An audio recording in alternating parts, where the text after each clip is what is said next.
Welcome back, idiots. In this episode, we will be continuing our quest to escape North Korea, aka the starter planet, and go somewhere nice. Let's talk hyperdrives. They warp ships and allow them to achieve interstellar travel. Looking at the recipe, we will need 50 wires, 3 ion thrusters, 100 iron, and 4 screens. To get the raw material needed, it is wise to resize all your bins to 10x10x10 studs for the max storage. Then mine sand from shores. If you aren't near a shore, however, don't worry, just mine stone and run it through a pulverizer to make sand, get a kiln to make glass, and now we can easily make screens.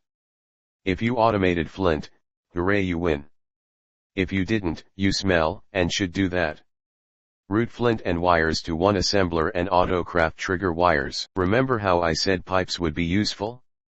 I meant it, automate engines with gear automation and those pipes. Now build 15 power cells and use them, the engines, iron, and some wires to make 3 ion thrusters for the hyperdrive. Then make 48 lights, and use them with the glass and some silicon to make 4 screens.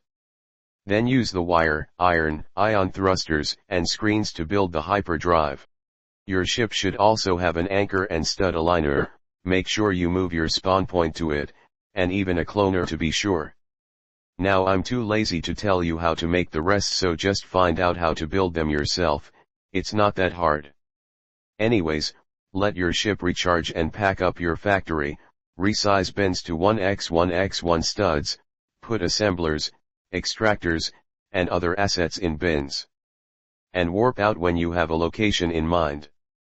Now you should look for planets with new resources that have many uses, like aluminum, gold, jade, diamond, and beryllium. To an extent, anything else you see is likely a special material. Anything other than a starter planet has one. They are randomly generated and very few are useful. Also search for planets with air, and be mindful of planet type. Like ocean planets will have no land, and forest planets are 99% tree. Now get back to building and set up factory. Wait. But how do you get starting power without coal? Well, the answer is gasoline. Build a tank, like the storage kind, and get an extractor for oil, make a refinery and 2 more tanks, get a faucet, combustion turbine, and a wire. Make sure that wire connects the refinery, extractor, and turbine to each other, and set the tank material so gas gets combusted. Put a small tank on top, put the faucet on top of it and activate it. This will release petroleum because it is useless. Now you have gas power. Once you have this, you can use reactors on planets with uranium. Just follow an automated reactor guide or something. Well, thus concludes another garbage video. Bye now.